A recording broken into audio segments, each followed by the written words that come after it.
네, 안녕하세요 여러분. 오늘 저희가 좀 깊이 파고들 자료는요. 바로 코스타그룹의 2025년 3분기 실적 발표 녹취록입니다. 근데 오늘은 좀 접근 방식이 특별해요. 뭐 CEO의 비전이나 아니면 분석가들과의 그 Q&A 시간 있잖아요. 이런 건 잠시 접어두고요. 오직 그 최고 재무 책임자 CFO죠. 크리스천 룬. 이 사람의 준비된 발언 내용 딱 거기에만 집중해 보려고 합니다. 네, 그러니까 회사의 재무적인 측면, 그야말로 엔진룸 상태를 보겠다는 거죠. 맞습니다.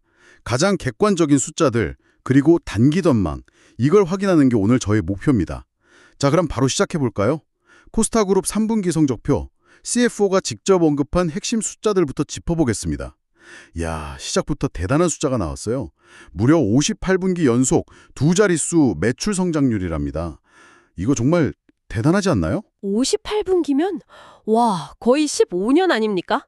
매 분기 10% 이상 성장했다는 건데 정말 대단한 꾸준함이죠. 이번 3분기만 봐도 전년 동기 대비 무려 20% 성장이라고 하고요. 네, 그리고 CFO가 또 강조한 게 그 상업용 정보랑 마켓플레이스 사업 부문 이익률이요. 작년 3분기 43%였는데 올해는 47%로 올랐다고 했고요. 특히 이거 주목해야 합니다. 순신규 계약액, 넷 뉴 부킹스라고 하죠. 이게 8,400만 달러인데 네. 전년 동기 대비 무려 92% 증가했다는 겁니다. 92%요. 92%요? 순신규 계약액? 그게 정확히 어떤 의미이고 그렇게 증가한 게 왜 중요한 거죠? 좀 더 설명해 주실 수 있나요? 네. 그 순규 계약액이라는 건 간단히 말해서요. 그 분기에 새로 계약한 금액에서 뭐 해지되거나 계약 규모가 줄어든 금액 있잖아요. 그걸 뺀 순수한 증가분이에요. 이게 왜 중요하냐면 지금 확보한 계약이 앞으로 몇 분기, 길게는 뭐 몇 년에 걸쳐서 매출로 잡히거든요. 그러니까 미래 수익을 예측하는데 아주 강력한 선행 지표 역할을 하는 거죠. 선행 지표요. 네. 근데 이게 92% 늘었다는 건 앞으로 매출 성장세가 아주 좋을 거라는 그런 강력한 청신호라고 볼 수 있습니다. CFO가 괜히 그 2,000명 넘는 영업인력 성과를 언급한 게 아니죠. 다 연결되는 겁니다. 미래 수익의 청신호라. 흥미롭네요. 그럼 실제 3분기 실적은 어땠을까요? 시장 기대치랑 비교해서 CFO는 어떻게 평가했는지 궁금한데요. CFO 발표 내용을 보면 3분기 실적, 이건 뭐 확실히 시장 기대를 넘어선 것 같아요. 총 매출이 8억 3,400만 달러? 근데 여기에는 그 최근에 인수한 호주 기업이죠. 도메인 그룹, 거기 매출 2,500만 달러가 포함된 수치라고 합니다. 네, 하지만 CFO가 강조한 부분은 그 도메인 그룹 기여분을 빼더라도 그 기존 사업만으로도 8억 800만 달러를 했다는 거예요. 이게 회사가 처음에 제시했던 가이던스 그 예상 범위의 제일 높은 수준을 넘어선 거죠. 자체 실적만으로도 예상을 뛰어넘었다. 그렇죠. 그리고 매출뿐만 아닙니다. 수익성 면에서도 예상을 웃돌았어요. 조정 EBITDA라고 하죠. 이게 1억 1,500만 달러로 예상치보다 높게 나왔습니다. 조정 EBITDA요? 그게 정확히 어떤 개념이죠? 조정 EBData, Adjusted EBITDA인데요. 이게 뭐냐면 기업이 영업활동으로 실제로 벌어들인 현금 창출 능력을 보여주는 대표적인 지표 중 하나예요. 뭐 이자 비용, 세금, 감가상각비 이런 걸 제외하고 또 인수합병 관련 비용처럼 좀 특별하거나 일회성인 항목들을 조정한 이익이라고 보시면 됩니다. 핵심 영업이익에 가깝다고 할까요? 그렇군요. 그럼 조정 EB 데이터가 예상보다 좋았다는 건 그냥 매출이 잘 나와서만은 아닌 것 같은데요. 다른 이유가 있을까요? 네, 맞습니다. CFO가 딱 두 가지 이유를 들었어요. 첫 번째는 당연히 매출 자체가 예상보다 높았던 거고요. 두 번째는 비용 통제. 이게 아주 성공적이었다는 겁니다. 특히 뭐 전문 서비스 비용이나 인력 관련 비용 같은 게 생각보다 적게 들었다고 하네요. 오, 비용까지 잘 관리했다는 거군요. 그렇죠. 단순히 몸집만 키우는 게 아니라 운영 효율성도 같이 좋아지고 있다는 거니까 이건 상당히 긍정적인 신호로 볼 수 있습니다. 성장과 효율 두 마리 토끼를 다 잡고 있다 뭐 이런 이야기로 들리네요. 네, 물론 뭐 이런 비용 통제가 장기적인 성장에 혹시라도 영향을 주진 않을지 그런 건 계속 지켜봐야겠죠. 네, 알겠습니다. 그럼 이제 좀 더 세부적으로 들어가 보죠. 코스타그룹의 여러 사업 부문들이 각각 어떤 성과를 냈는지, 그리고 CFO는 앞으로 전망을 어떻게 보고 있는지, 여기서부터는 좀 흥미로울 것 같아요. M&A 효과인지 아니면 자체 성장 덕대인지 그 균형점을 한번 찾아보는 거죠. 자, 먼저 핵심 사업 중 하나인 코스타 스위트부터 볼까요? 3분기에 8% 성장하면서 예상을 웃돌았다고 합니다. 상업용 부동산 시장이 좀 불확실하잖아요, 요즘. 그런데도 성장세가 회복되고 있다, 이런 평가가 나왔네요. 순신규 계약액도 2022년 이후 최고 수준이라고 하고요. 네, 그래서인지 자신감이 좀 붙은 것 같아요. 4분기 성장률 전망치를 8%에서 9% 사이로 잡았고 내년이죠. 2025년 연간으로는 7% 성장. 이것도 기존 예상보다 살짝 높여 잡았습니다. 코스타 스위트의 회복세는 좀 인상적이네요. 상업용 부동산 시장이 여전히 좀 어렵다는 얘기가 많은데 맞습니다. 그런 상황에서 예상을 뛰어넘는 성과를 냈다는 건 이 코스타 스위트라는 서비스가 시장에서 얼마나 강력한 위치를 차지하고 있는지 경쟁력이 있다는 걸 보여주는 증거죠. 연간 가이던스를 올렸다는 것 자체가 앞으로도 좋을 거라는 긍정적인 신호를 주는 거고요. 다음은 주거용 레지덴셜 부문인데요. 여기는 최근에 변화가 아주 컸죠. 도메인 인수 때문에요. 3분기 매출이 5,500만 달러인데 이 중에 무려 2,300만 달러가 도메인 인수 효과였다고 합니다. 거의 절반 가까이 되네요. 그렇죠. 근데 4분기 전망은 더합니다. 도메인 기여분이 약 6,700만 달러로 확 늘어나면서 주거용 부문 전체 매출이 1억 달러를 넘어설 걸로 예상하더라고요. 연간으로 보면 작년보다 2배 이상 성장할 거다 이렇게 보고 있고요. 와, 이 정도면 사실상 M&A가 주거용 부문 성장을 거의 다 이끌고 있다고 봐도 과언이 아닌데요? 정확히 보셨습니다. 여기가 바로 CFO 발언 속에서 M&A 전략의 효과 그리고 그 영향력을 아주 명확하게 볼 수 있는 지점이에요. 만약 도메인 인수가 없었다면 주거용 부문 성장률은 완전히 다른 그림이었겠죠. 코스타그룹이 성장을 위해서 얼마나 공격적으로 M&A 카드를 쓰고 있는지를 보여주는 대목입니다. 단숨에 덩치를 키우는 효과는 확실하군요. 네, 다만 이제 앞으로 이 인수한 사업을 얼마나 잘 통합해서 시너지를 내느냐, 이게 장기적인 성공의 관건이 될 겁니다. 그렇겠네요. 인수합병이 성장의 한 축이라면 또 다른 축은 기존 사업의 꾸준한 자체 성장일 텐데요. 그 대표적인 예가 어파트먼트닷컴 같아요. 3분기에 전년 대비 11% 성장, 아주 견조한 모습입니다. CFO가 특히 영업인력을 연초보다 20%나 늘려서 처음으로 500명을 넘었다, 이 점을 강조하던데 이건 어떤 의미로 봐야 할까요? 아파트먼트닷컴의 11% 성장 자체도 안정적이지만 이 영업인력에 대한 대규모 투자는 사실 더 큰 의미가 있어요. 그냥 뭐 장기 성장을 위한 투자다 이런 설명을 넘어서서요. 제 생각에는 온라인 임대 시장 경쟁이 점점 치열해지니까 여기서 확실하게 우위를 점하고 시장 점유율을 더 공격적으로 가져가려는 전략적인 의도가 보입니다. 미래를 위한 포석이군요. 네, CFO도 말했지만 이 새로 뽑은 인력들이 당장 100% 성과를 내긴 어렵겠죠. 하지만 길게 보면 더 가파른 성장을 위한 확실한 투자라고 해석할 수 있습니다. 4분기나 연간 성장률도 계속 11에서 12% 정도로 꾸준히 예상하고 있고요. 알겠습니다. 다음은 루프넷입니다. 3분기 성장률은 12%였는데 이 중 2%포인트는 도메인 인수 효과라고 하네요. 네, 그러니까 자체적인 기존 사업 성장률은 10% 수준으로 예상과 비슷했다는 거죠. 영업 생산성도 꾸준히 좋아지고 있다고 하고요. 근데 4분기 전망이 좀 흥미로워요.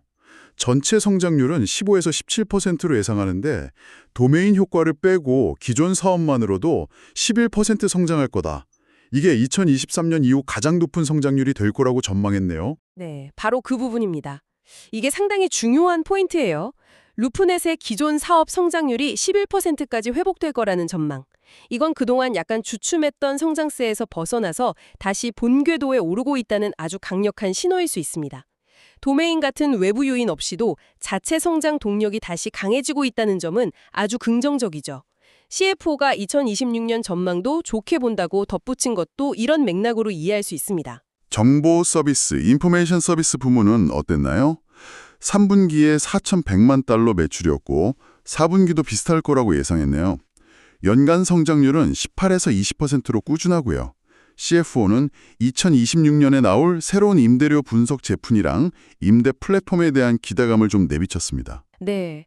정보 서비스 부문은 안정적인 수익원 역할을 하면서 동시에 미래를 위한 준비도 착실히 하고 있는 모습입니다. 2026년에 나올 신제품들이 시장에 잘 안착한다면 여기가 또 새로운 성장 동력이 될 수도 있겠죠. 마지막으로 기타 매출 어드 레베뉴인데 여기에 메타포트가 포함되어 있죠. 3분기에는 7,800만 달러였는데 이 중 메타포트 기여분이 4,400만 달러였다고 합니다. 근데 4분기에는 7천만에서 7,200만 달러로 조금 줄어들 거라고 봤어요. 네, CFO가 그 이유를 설명했죠. 특정 사업, 10X 매출 인식 시점이 좀 다르고 또 메타포트 구형 카메라인 프로2가 단종되면서 그 영향이 좀 있다고 했습니다. 그렇군요. 전반적인 사업 부문들을 쭉 훑어봤는데요. 네, 종합해보면 흐름은 상당히 긍정적입니다. 코스타 수위 실적이 예상보다 좋았고 루프넷은 의미 있는 회복세를 보이고 있고 아파트먼트닷컴은 꾸준히 성장하면서 미래 투자도 하고 있고요. 그리고 무엇보다 도메인이나 메타포트 같은 큰 M&A가 즉각적으로 전체 매출 규모와 구조에 엄청난 영향을 주고 있다는 점도 명확히 확인됩니다. 결국 코스타그룹은 자체 성장과 M&A 이 두 개의 엔진을 동시에 돌리면서 앞으로 나아가고 있다. 이렇게 요약할 수 있겠네요. 정확합니다. 전반적으로 굉장히 탄탄한 모습인데요.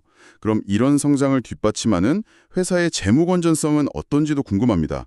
CFO가 관련 지표들을 언급했나요? 네, 몇 가지 중요한 지표를 언급했습니다. 먼저 계약갱신율 (Contract Renewal Rate인데요. 3분기 전체 갱신율이 89%였다고 합니다. 특히 5년 이상 된 장기 고객들의 갱신율은 무려 94%에 달한다고 밝혔어요. 아주 높네요. 와, 94%. 구독 기반 비즈니스에서 계약갱신율은 정말 중요하거든요. 고객 만족도나 서비스 경쟁력을 보여주는 바로미터나 마찬가지입니다. 전체 89%도 나쁘지 않은데 장기 고객 갱신율이 94%라는 건 정말 대단한 수치죠. 그만큼 코스타 서비스에 대한 충성도가 높고 안정적인 수익 기반이 탄탄하다는 의미입니다. 그렇군요. 또 다른 지표는 없었나요? 연간 계약 기반의 구독 매출 비중이 75%라고 했는데요. 이건 근데 최근에 인수한 메타포트나 도메인 영향 때문에 이전과는 수치가 좀 달라졌다고 덧붙였습니다. 아, 그럴 수 있겠네요. 인수한 회사들의 사업 모델이 코스타의 기존 모델과 다를 수 있으니까요. 예를 들어 메타포트는 하드웨어도 팔고 구독이 아닌 서비스도 있잖아요. 이런 것들이 반영되면서 전체 구독 매출 비중 같은 핵심 지표에도 M&A가 영향을 줄 수 있다는 걸 보여주는 사례라고 할 수 있겠습니다. 탄탄한 고객 기반이 아주 인상적입니다. 자, 이제 자본 상황과 인수 현황 쪽으로 넘어가 보죠. 현금이 얼마나 있고 또 그 돈으로 뭘 하고 있는지 이것도 중요하잖아요. CFO 발언에 따르면요. 9월 말 기준으로 보유한 현금이 무려 20억 달러랍니다. 우리 돈으로 환산하면 2조 원이 훌쩍 넘는 돈이죠. 20억 달러 현금이요? 와, 엄청나네요. 네, 이 풍부한 현금 덕분에 3분기에 이자 수익으로만 2,600만 달러를 벌었다고 합니다. 연수익률로 따지면 4% 정도 된다고 하고요. 그리고 주주가치 제고를 위해서 자사주 매입도 꾸준히 하고 있는데 3분기에만 5,100만 달러어치, 주식수로는 57만 6천 주를 매입했다고 합니다. 자사주 매입도 꾸준히 하고 있군요. 네, 연간으로는 총 1억 6,500만 달러 규모를 계획하고 있다고 하고요. 아, 그리고 앞서 계속 나왔던 도메인 그룹 인수, 이건 8월 27일에 완료됐고 총 인수 금액은 19억 달러였다고 다시 한번 정리했습니다. 자, 20억 달러라는 현금 보유량, 이게 코스타그룹의 막강한 재무적인 유연성을 보여주는 상징적인 숫자입니다. 앞으로 시장 상황이 변하던가 아니면 매력적인 성장 기회가 또 나타났을 때 추가적인 투자나 M&A를 할 수 있는 실탄, 이걸 충분히 가지고 있다는 뜻이죠. 여유가 있다는 거네요. 그렇죠. 자사주 매입은 주주들한테 이익을 돌려주는 방법 중 하나고요. 무엇보다 도메인 인수에 19억 달러라는 정말 천문학적인 금액을 썼다는 사실, 이건 코스타그룹이 호주 주거용 부동산 시장의 잠재력을 얼마나 크게 보고 있는지, 또 M&A를 통한 성장 전략에 얼마나 확신을 가지고 있는지를 아주 명확하게 보여주는 대목이라고 생각합니다. 든든한 현금 곡관에 또 과감한 투자 결정까지 여러모로 돋보입니다. 자, 이제 거의 다 왔습니다. 대망의 마지막 순서인데요. 이 모든 결과를 바탕으로 CFO가 제시한 코스타그룹의 업데이트된 연간 및 4분기 실적 전망치, 가이던스라고 하죠. 이걸 확인해 보겠습니다. 네, CFO가 업데이트된 전망치를 이렇게 제시했습니다. 먼저 2025년 전체 매출은요. 32억 3천만 달러에서 32억 4천만 달러 사이.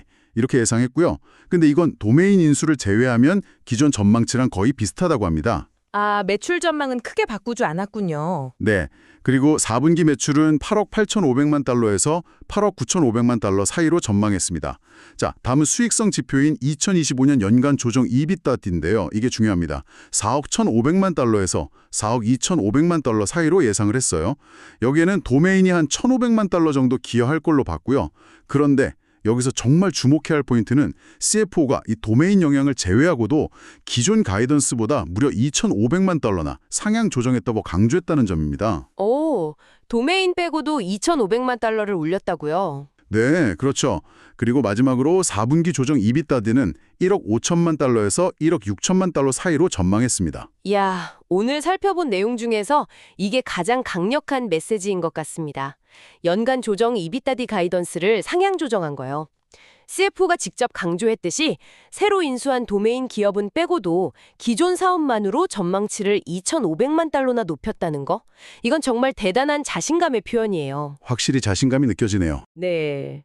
3분기에 좋은 실적이나 비용 통제 성과가 그냥 반짝하고 끝나는 게 아니라 앞으로도 이런 긍정적인 흐름을 이어갈 수 있다는 회사의 확신, 이걸 보여주는 아주 명확한 증거라고 할 수 있습니다. 네, 오늘 저희는 코스타그룹 3분기 실적 발표 중에서도 CFO 크리스찬 로운의 준비된 발언만을 아주 집중적으로 파헤쳐 보았습니다. 핵심만 딱 요약하면 첫째, 58분기 연속 두 자릿수 성장이라는 정말 경이로운 꾸준함. 둘째, 시장 예상을 뛰어넘은 3분기 실적. 셋째, 코스타 스위트, 루프넷 같은 주요 사업부의 긍정적인 모멘텀. 넷째, 도메인, 메타포트 인수를 통한 확실한 외형 확장. 그리고 마지막으로 무엇보다 상향 조정된 연간 수익성 전망치를 통해서 드러난 강력한 자신감. 이렇게 정리할 수 있겠네요. 그런데 여러분, 왜 저희가 이렇게 CFO의 발언만 따로 떼서 분석하는 게 의미가 있을까요? 한번 생각해보면요. CEO의 비전 발표나 분석가들과의 Q&A에는 뭐 다양한 해석의 여지도 있고 때로는 좀 희망적인 전망이 섞여 들어갈 수도 있잖아요. 그렇죠. 아무래도 좀 더 미래지향적이고 네. 하지만 CFO가 준비된 발언에서 제시하는 숫자들은요. 회사가 공식적으로 시장에 약속하는 가장 현실적이고 또 검증된 재무 성과와 단기 전망치에 가깝습니다. 그러니까 기업의 현재 재무 상태 그리고 가까운 미래에 대한 가장 객관적인 스냅샷을 얻을 수 있기 때문이죠. 객관적인 스냅샷이군요. 네. 물론 이 스냅샷만으로 전체 그림을 다 볼 수는 없어요. 예를 들면 CFO가 제시한 이 탄탄한 재무 성과가 CEO가 그리고 있는 더 큰 미래 비전하고 얼마나 잘 맞아떨어지는지, 또는 이번 발표에서는 뭐 자세히 언급되지 않았지만 회사가 알고 있는 잠재적인 위험 요인들, 예를 들어 경쟁이 심해진다거나 기술이 변한다거나 아니면 뭐 거시경제가 불확실하다거나 하는 것들, 이런 건 CFO 발언만으로는 알기가 어렵죠. 그렇군요. CFO가 제시한 숫자는 분명히 인상적입니다. 그렇다면 이제 이 숫자 너머를 생각해 볼 차례인 것 같습니다.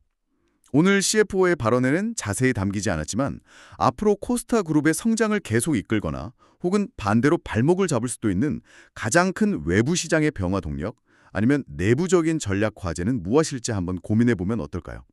예를 들면 금리 변화가 상업용이나 주거용 부동산 시장에 미칠 영향은 어떨지, 혹은 뭐 새로운 강력한 경쟁자가 나타날 가능성은 없는지, 이런 것들이 CFO가 제시한 이 긍정적인 전망에 어떤 변수가 될 수 있을까요?